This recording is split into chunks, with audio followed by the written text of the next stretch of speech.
नमस्कार दोस्तों। आज हम फिजिक्स की एक ऐसी चैप्टर पढ़ाने वाले हैं जिसकी वजह से मोबाइल, टीवी, रेडियो, वाईफाई यहाँ तक कि हाथ की एक्सरे मशीन भी काम करती है। सोचिए, बिना तार के सिग्नल एक जगह से दूसरी जगह कैसे जाती है? फोन करते हैं एक जगह से दूसरी जगह पर, तो क्या वायर लगा होता है? नहीं, बिना तार के सिग्नल एक जगह से दूसरी जगह जाता है। तो कैसे जाता है? तो इसका जवाब छुपा है EMW में। EMW, यही है चैप्टर का नाम, इलेक्ट्रोमैग्नेटिक वेव। चैप्टर का नाम है इलेक्ट्रोमैग्नेटिक वेव। आज हम इसी चैप्टर को करने वाले हैं। फर्स्ट ऑफ ऑल आप लोग को ये समझना जरूरी है कि इलेक्ट्रोमैग्नेटिक वेव क्या होता है। तो आप ध्यान दीजिएगा, इलेक्ट्रोमैग्नेटिक वेव क्या होता है समझने के लिए। फर्स्ट ऑफ ऑल अगर आप मान लीजिए,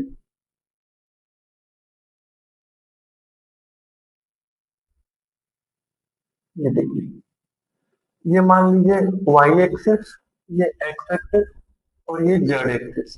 3D बनता है इसलिए जेड एक्सिस ले रहे हैं, ठीक है। अब देखिए,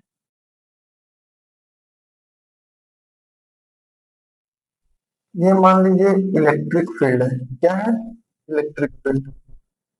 और ये मान लीजिए मैग्नेटिक फील्ड है। क्या है? Magnetic field. यहाँ निकलते हैं मैग्नेटिक फील्ड।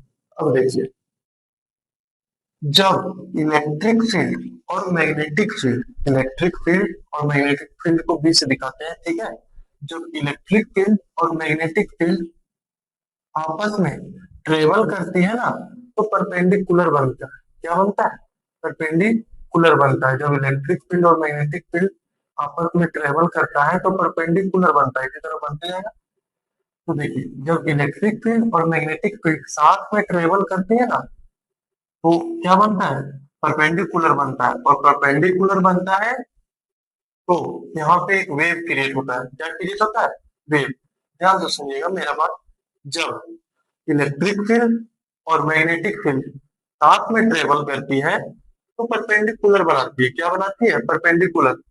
इलेक्ट्रिक फील्ड और मैग्नेटिक फील्ड साथ में ट्रेवल करती है तो परपेंडिकुलर बनाती है।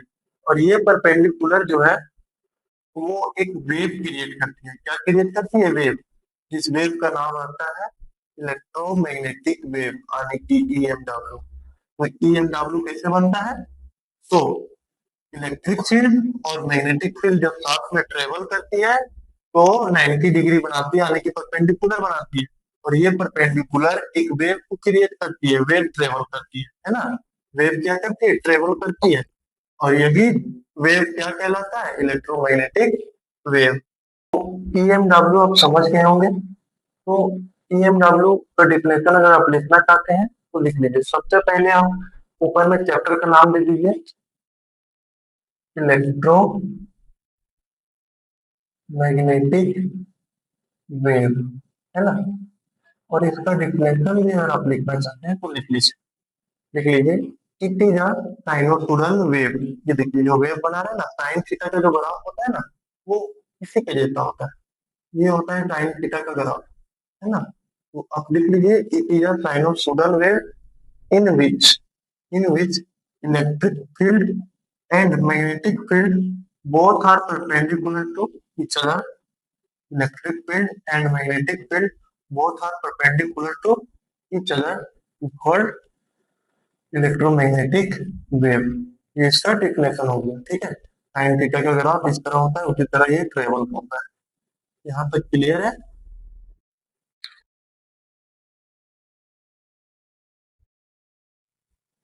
इसको इरेज करते हैं। अब EMW जो है ना, वो टोटल 7 है। अब उसको भी थोड़ा डिस्कस कर लेते हैं।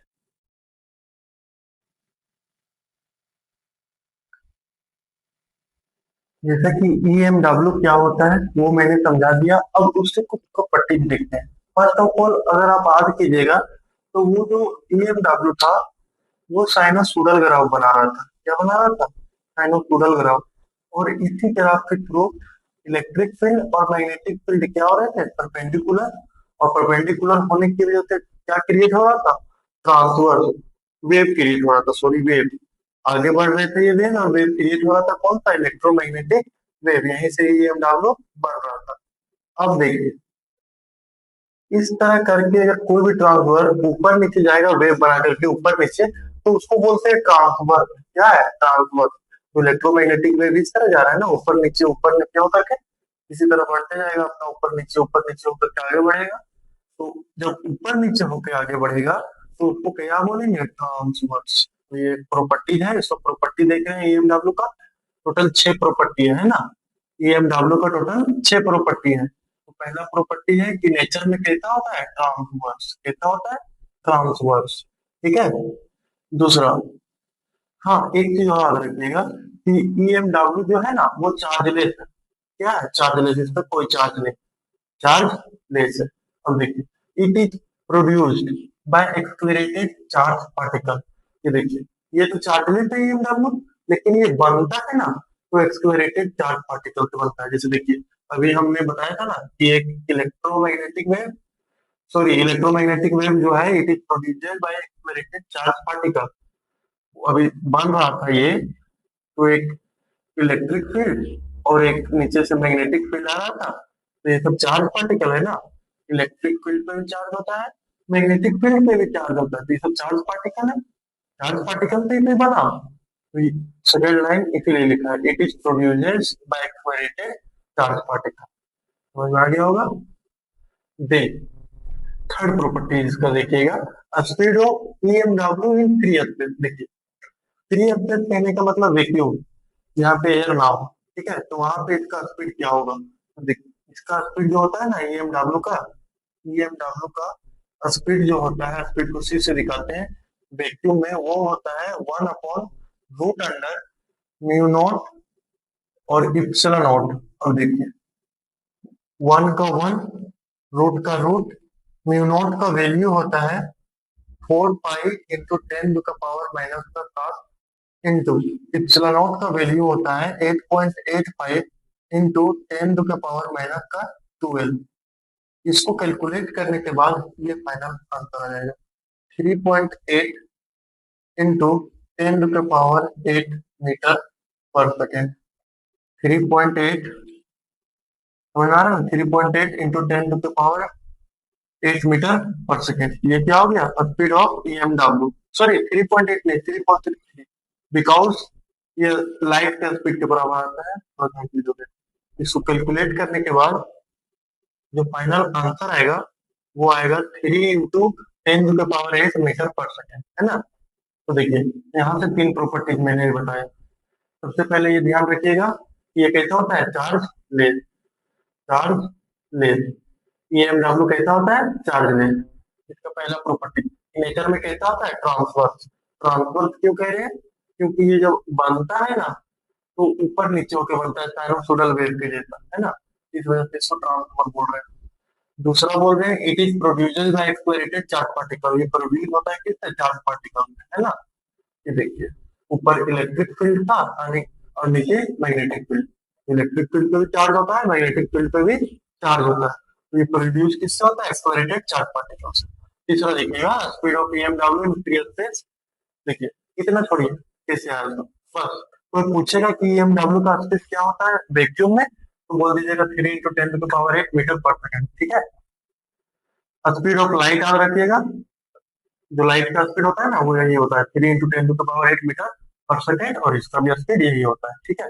अब देखिए चौथा प्रॉपर्टी, टोटल 6 है, ठीक है, इसमें चौथा, it is not deflected by electric field and magnetic field. अब देखिए, इसको जो है ना वो विचलित, डिफ्लेक्टेड का मतलब विचलित, इसका दिशा को हम लोग गड़बड़ा नहीं सकते हैं इलेक्ट्रिक फील्ड के मदद से और मैग्नेटिक फील्ड की मदद से। क्यों? क्योंकि देखिए, ये तो चार्ज लेस है ना, इस पे तो चार्ज होगा, मान लीजिए कोई भी चार्ज, मान लीजिए इलेक्ट्रिक फील्ड, मान लीजिए पॉजिटिव, ठीक है। अब पॉजिटिव चार्ज को यहाँ लेके गए, कोई फर्क नहीं पड़ेगा।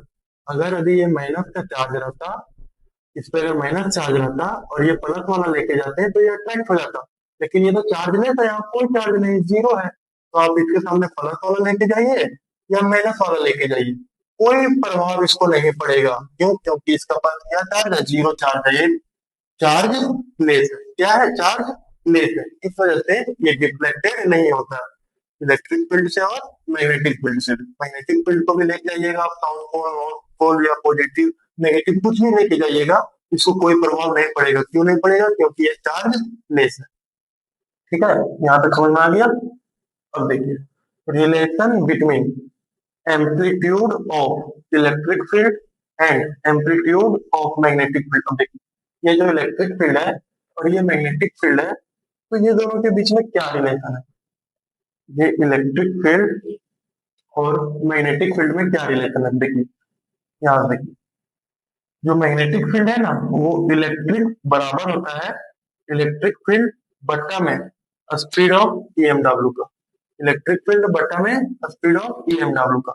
मैग्नेटिक फील्ड बराबर होता है इलेक्ट्रिक फील्ड बट्टा में स्पीड ऑफ ईएमडब्ल्यू का।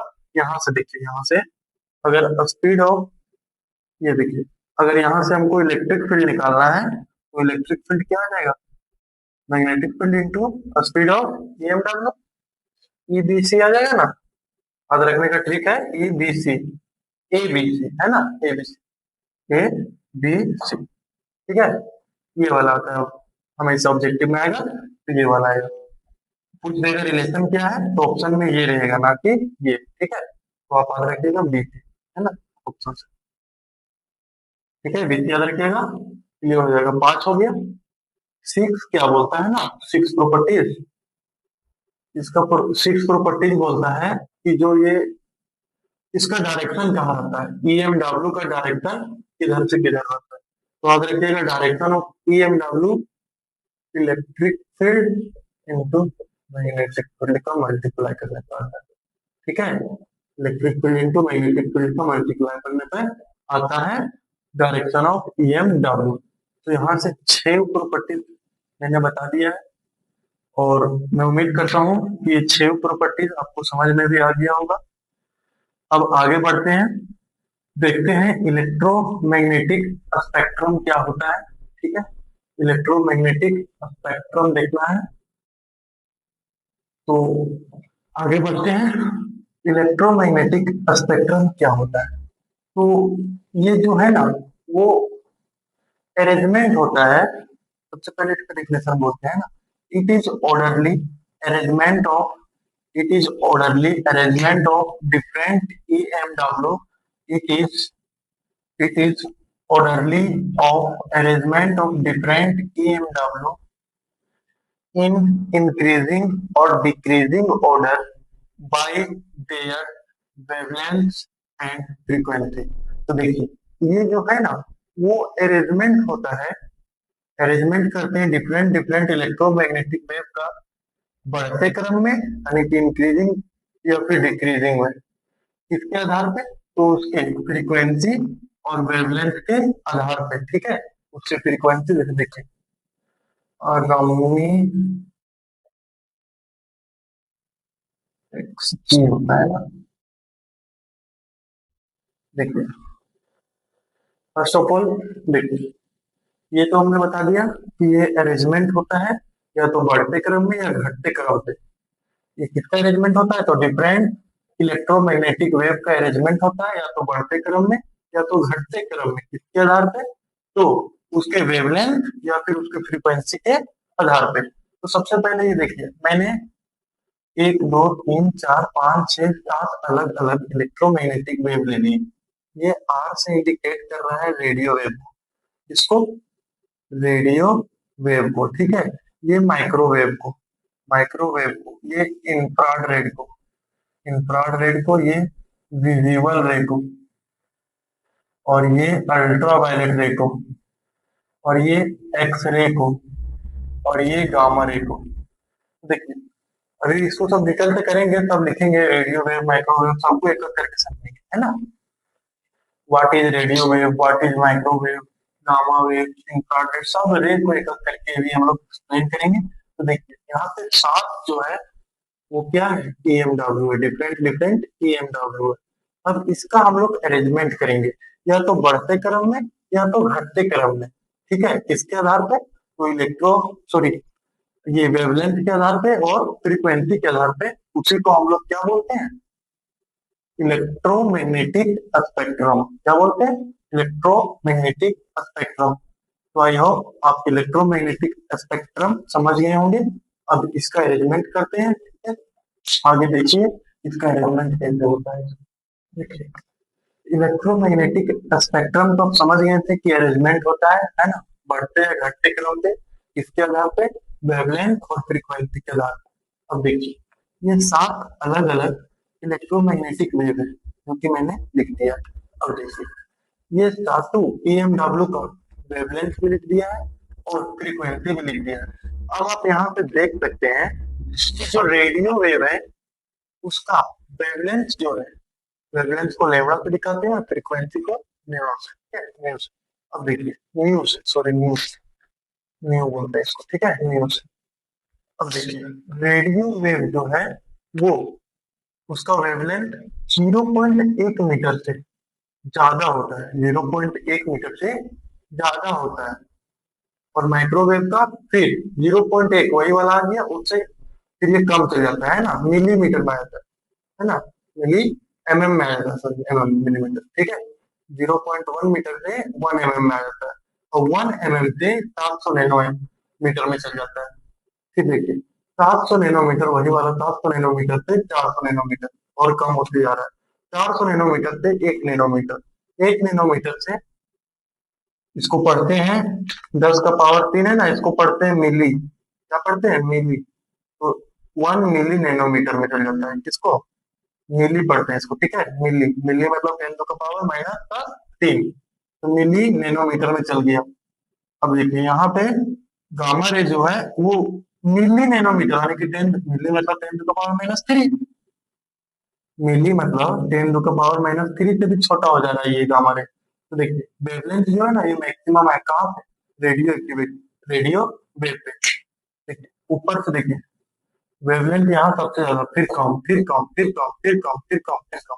तो देखिए वेवलेंथ जो है वो कम हो रहा है, यहाँ सबसे ज्यादा था रेडियो वेव पे, गामा रे आते आते तक सबसे कम हो गया मिनिमम, है ना। तो वेवलेंथ क्या हो रहा है, घट रहा है। अब देखिए फ्रीक्वेंसी, फ्रीक्वेंसी देखिए 3 × 10 का पावर, 3 से लेकर के 3 × 10 का पावर 8, ये होता है इसका फ्रीक्वेंसी रेडियो वेव का, है ना, डाटा है ये, एनसीईआरटी से डाटा लिए हैं, एनसीईआरटी बुक से, ये इसका डाटा है, ठीक है। ये मिनिमम होता है। फिर देखिए उससे ज्यादा होता है इसका माइक्रोवेव का, फिर इंफ्रारेड का, फिर विजिबल रे, फिर बढ़ते जाता है अल्ट्रावायलेट एक्सरे, और फिर सबसे ज्यादा आ जाता है गामा रे का, मैक्सिमम होता है। फ्रीक्वेंसी कितना मैक्सिमम होता है, तो गामा रे का, गामा रे का फ्रीक्वेंसी मैक्सिमम और रेडियो वेव का फ्रीक्वेंसी मिनिमम। तो देखिए फ्रीक्वेंसी में जो है ना वो कम से स्टार्ट था, ज्यादा ज्यादा ज्यादा लेते गए, और गामा रे का सबसे ज्यादा फ्रीक्वेंसी होता है, ठीक है। लेकिन वेवलेंथ देखिए सबसे ज्यादा कम होता है वेवलेंथ इसका, तो देखिए जिसका वेवलेंथ कम उसका फ्रीक्वेंसी ज्यादा, जैसे गामा रे, गामा रे का फ्रीक्वेंसी ज्यादा है और वेवलेंथ कम है ना। उस तरह देखिए रेडियो वेव है, रेडियो वेव का वेवलेंथ क्या है, ज्यादा है लेकिन फ्रीक्वेंसी कम है। तो उल्टा होता है, जिसका फ्रीक्वेंसी ज्यादा उसका वेवलेंथ कम। जैसे लाइट चैप्टर के अंदर क्लास 10 में सनलाइट वेव प्रिज्म से 7 कलर निकलते थे, है ना। तो उसमें से सबसे ऊपर रेड आता था विव ग्योर, आ गया विव ग्योर होता था, क्या था, विब्ग्योर, है ना, red, orange, yellow, green, blue, Indigo और वायलेट। तो यहाँ पे देखिए रेड कलर का जो फ्रीक्वेंसी था ना वो कम था और वेवलेंथ ज्यादा था, रेड कलर का फ्रीक्वेंसी कम था और वेवलेंथ ज्यादा, उल्टा था ना, फ्रीक्वेंसी कम तो वेवलेंथ ज्यादा। तो ठीक उसी प्रकार यहाँ पे हो रहा है, जिसका वेवलेंथ ज्यादा उसका फ्रीक्वेंसी कम, और जिसका फ्रीक्वेंसी कम उसका वेवलेंथ ज्यादा। समझ में आ रहा है ना, जिसका फ्रीक्वेंसी ज्यादा उसका वेवलेंथ कम। देखिए गामा रे है, इसका वेवलेंथ कम है, फ्रीक्वेंसी ज्यादा है ना, गामा रे का वेवलेंथ मिनिमम है यानी कि सबसे कम है, और वेवलेंथ सॉरी गामा रे का वेवलेंथ जो है वो सबसे कम है, सबसे कम, और गामा रे का फिर फ्रीक्वेंसी क्या हो गया, ज्यादा। तो फ्रीक्वेंसी ज्यादा और वेवलेंथ कम, यहाँ देखिए वेवलेंथ ज्यादा फ्रीक्वेंसी कम, उल्टा हो रहा है, वेवलेंथ फ्रीक्वेंसी उल्टा हो रहा है। तो ये अरेंजमेंट हो गया, अरेंजमेंट करनी है डिफरेंट डिफरेंट इलेक्ट्रोमैग्नेटिक वेव को वेवलेंथ और ये फ्रीक्वेंसी के आधार पर, आप चाहें तो इसका स्क्रीनशॉट ले सकते हैं।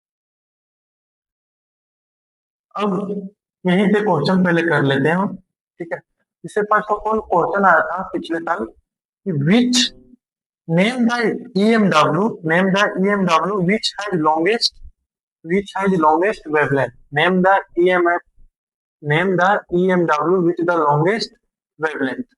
तो देखिए, मैक्सिमम लॉन्गेस्ट मतलब बड़ा यानी कि मैक्सिमम सबसे ज्यादा मैक्सिमम किसके पास है? रेडियो वेव के पास। तो आंसर क्या है था? Radio wave. फिर था name the EMW which has maximum, maximum बोले लॉन्गेस्ट बोले है ना, मैक्सिमम फ्रीक्वेंसी। तो आंसर क्या हो जाएगा? गामा। फ्रीक्वेंसी मैक्सिमम किसके पास है? गामा के पास। ठीक है। और शॉर्टेस्ट ने बोल देगा शॉर्टेस्ट वेवलेंथ। तो शॉर्टेस्ट वेवलेंथ में भी आंसर किसका हो जाएगा? गामा का। किसका? गामा का। Name the EMFW which has shortest wavelength, जिसके पास वेवलेंथ क्या होगा? शॉर्टेस्ट या फिर मिनिमम, कुछ भी लिख सकता है। Shortest, longest, minimum, maximum. तो ध्यान दीजिएगा कि मैक्सिमम और लॉन्गेस्ट सेम है और मिनिमम और शॉर्टेस्ट सेम है। ठीक है। शॉर्टेस्ट मतलब भी कम और मिनिमम मतलब भी कम। तो बोल रहा है name the EMFW which has shortest wavelength. तो क्या हो जाएगा? गामा। या फिर बोल देगा लॉन्गेस्ट फ्रीक्वेंसी, तो वहां पे भी क्या हो जाएगा? गामा। फ्रीक्वेंसी क्या है? लॉन्गेस्ट। यहाँ पे समझ में आ गया होगा। ठीक है। इस तरह क्वेश्चन कर सकता है। अब इस सबका यूजेस देखते हैं। जैसे सात है ना, तो एक एक करके ये सातों का यूजेस देख लेते हैं।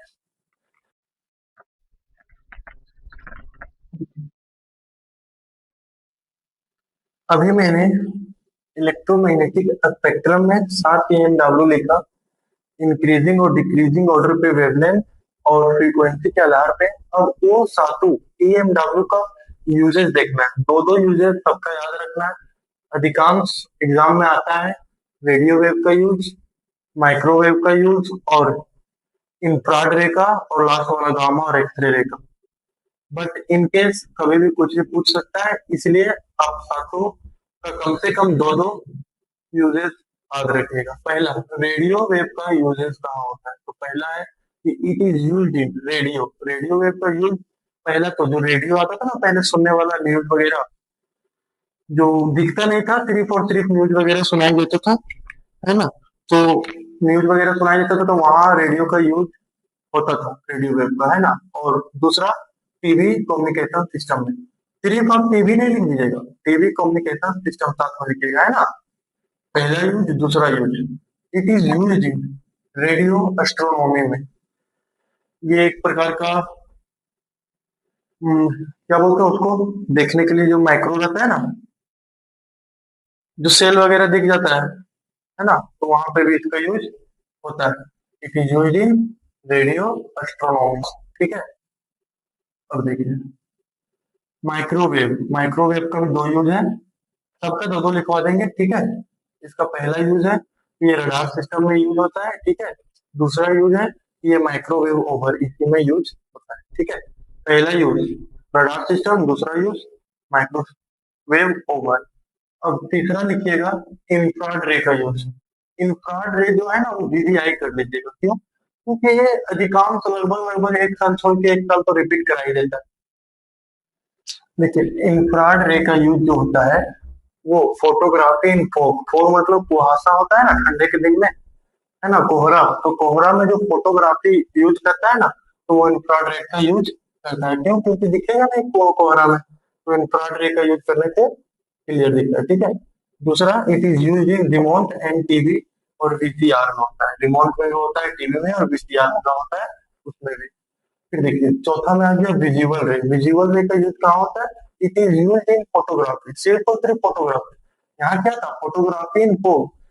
इंफ्रारेड रे में फोटोग्राफी इन फोग था, लेकिन विजुअल रे में सिर्फ और सिर्फ क्या है? फोटोग्राफी, है ना। और दूसरा है, it is use in chemical reaction. Chemical reaction होता है ना केमिस्ट्री के अंदर, तो वहां भी ये रे का यूज किया जाता है। ठीक है। केमिकल रिएक्शन करवाने में। लेकिन देखिए, अधिकांश क्वेश्चन यहाँ जाता है इंफ्रारेड, बोल देगा इस तरह, विच रे विच EMW इज यूज्ड